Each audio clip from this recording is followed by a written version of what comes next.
Hindi ko malakas. Pero hindi kayo dating ganyan. Hindi po, sir. Meron pong ano, ito na damage to. Ayan.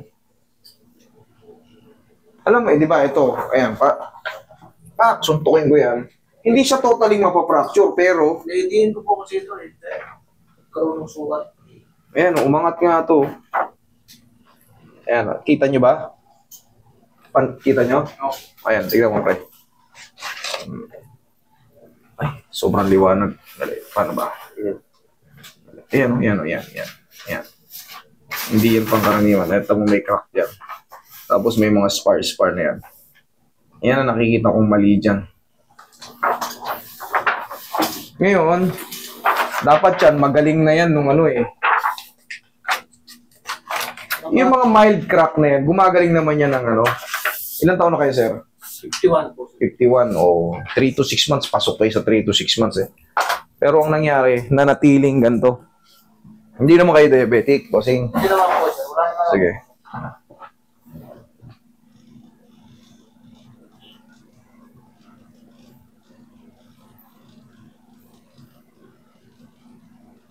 Naging tight. Luwag ito, ayaw. Tumutulak yung ano. Tumutulak yung mga ganun. Opo, sir. Hindi siya, ano? Napilipit eh. Napilipit. Actually, hindi na siya ano eh. Ang nangyari dyan, adhesive capsulitis ang tawag dyan. Adhesion, thickening of the capsule joint. Yan ang nangyayari sa'yo. Siyempre, nung nagkaroon ng inflammation, nung pagkakasemplang mo, sakit. Siyempre, namaga. Naramdaman ko po yun. Magang maga. Ngayon, nung humilom, naging tight yung mga muscle, naging tight yung mga tendon. Kumbaga, hinayaan mo siguro na kaganyan, or hindi mo na talagang ini-exercise nung Siyempre, natutulog tayo, madadaganan, pumapakat. Pero ito palalambutin natin yun. Ang tawag dyan is adhesive capsulitis. Pero yun lang naaalala mo nung na-disgrasya ka, doon lang nagsimula. Opo, sir. Yan din sa amparo ko na sa may plak eh. Diyan sa Ambaro, nagsimula. May baon ba kayo 10 kilo na sa loob? Kasi medyo, sir, medyo may pain to. Patient po, sir. Sige. Pero yan, hindi pa agad daangat. Mawawala lang yung sobrang sakit sa loob. Tapos, kahit pa paano, pag nawala na kasi yung masakit dyan sa loob, pwede nyo nang i-round yan. Kaya ko naman po ganyan po, sir. Ayun ang tama. Kung kaya mo ngayon, makakatulong po yun. Pabubukahin lang natin yung loob. Problema ko, hindi ko talaga may taas.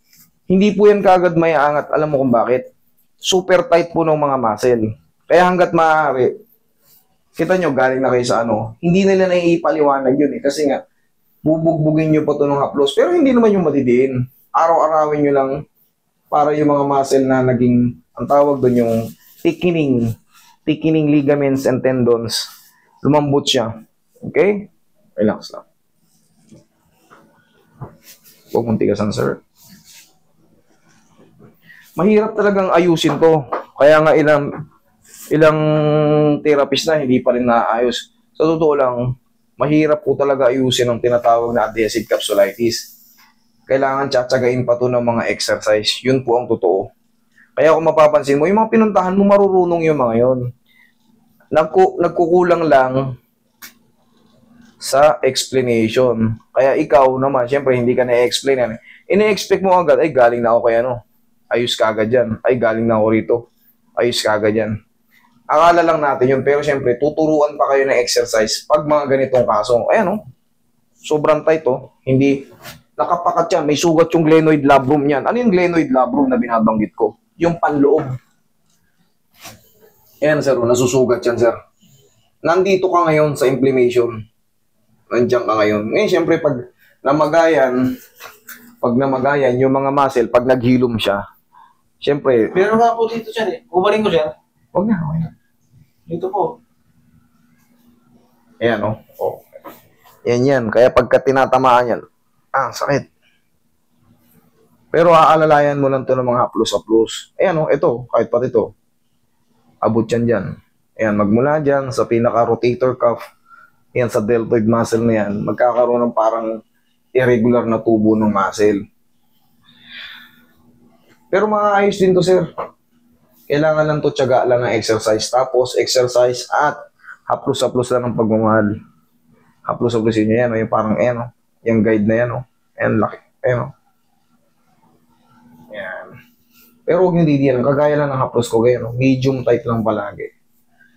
Ang gagawin natin dito, tatanggalin muna yung pagkapakat ng head humerus. Hindi ko balik sa'yo ito, sir. Pwede naman, 3 weeks, balik ka rito.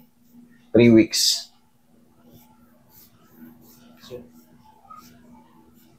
Pero kung umukay na, di wag ka nang bumalik. Okay? Yun ang interval ko nito sa mga adhesive capsulitis. Dapa kayo, sir.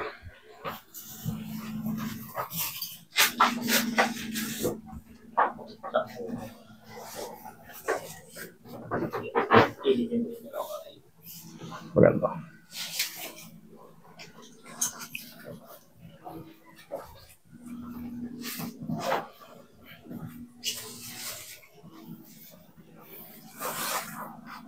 Relax lang.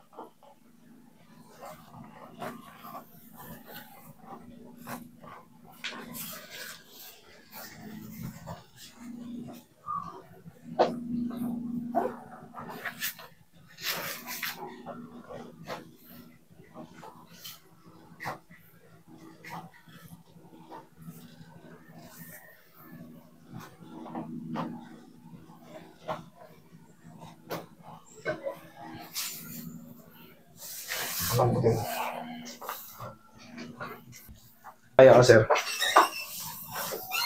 Tawagan mo yung Kuya Lardy. Dahil mo yung Kuya Lardy.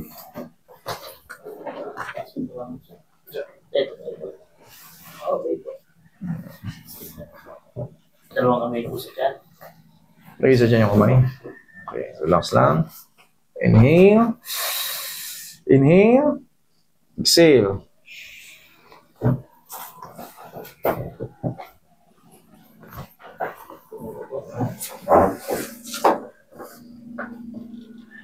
Diyan lang muna. Sige, upo kayo. Ito na yung pinakamasarap na adjustment. Hello, kuya. Hello. Hello. Nandito na yung may-ari eh. Ha? Nandito na yung may-ari. Matutuloy ka ba? Okay lang. Sa Taras Gold pa lang ako eh. Oh, sige. Isang oras, yun. Oh, sige, sige. Yan ako, Taras pa ano ako, palamitan na. Okay, ingat. Sige, sige, ingat. Okay, sige. Sige, kuya, malalamat lang ako. Okay, ingat, ingat.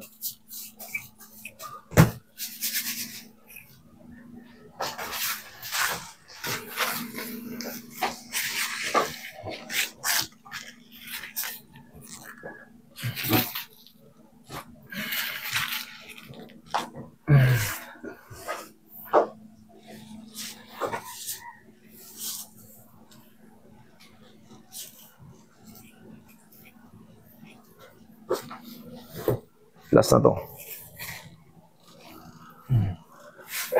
Thank you.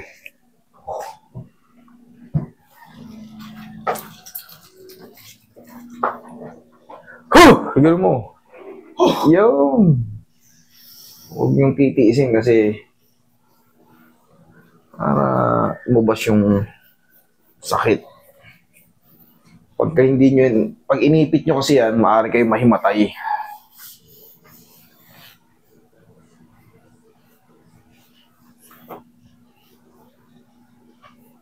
Tapos ito, sir, palagi nyo lang haplusin na. Ganyan lang, hindi nyo kailangan diinan.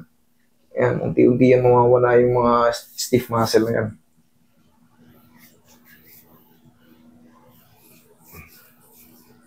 Tapos, ganito, oh, sige. Sige, ganito mo. Sige, lakas mo. Huwag na may matigas, ganyan lang. Yan. Yan. Tapos, pag wala na kasi yung masakit dyan, unti-unti na yan. Siyempre, wala na masakit.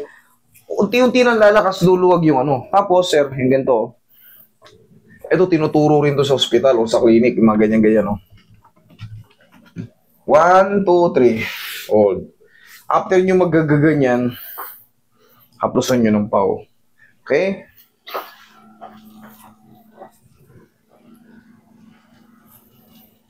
Kaya, kahit pa paano pwede nang pilitin eh. Oh. Lumuwag na yun. Kahit pa paano pwede nang pilitin. Ngayon, ayan lang oh. Ayan lang ang pinakasikreto dyan. Baliktaran. Okay? Sir? Opo, sir. Yan po ang pinaka-treatment niyan. Nakulangan lang kayo sa mga explanation doon. Yun ang totoo. Kasi mahirap kung anuhin. Kasi nga, mararapture yan pag pinilit. Mapupunit po yan o yung mga rotator cuff na tinatawag. Mapupunit yan, sobrang tight. Pero sa tulong nga ng mga exercise na yun, ngayon, ang ginawa ko dyan, tinanggal ko lang yung pagkapakat niyan. Sa totoo lang, yun ang talagang unang... Hindi naman po na-dislocate, sir. Hindi po siya dislocate. Nakapakat. Kaya kita mo, imbis na yung katawan mo, ayan, may lalapit. Ayan, katulad yan, ayan, ganun. Ang nangyayari, yung katawan mo umuurong. Opo, sir. Nakapakat dahil nga sa tight. Yun nga yung nasusugat nito, yung tinatawag na glenoid labrum. Pero yun nga, sa tulong ng pagbukas na yun, o kahit pa paano, pag bumibilis na yung ganyan-ganyan mo, yung mga rotator cuff natin, nai-stretch siya ng maganda. Tsaka yung mga tabig-tabig, hindi na yan basta-basta sasakit. Yun ang Sir, sir. 3 weeks ha, kung meron pa. Okay? Thank you.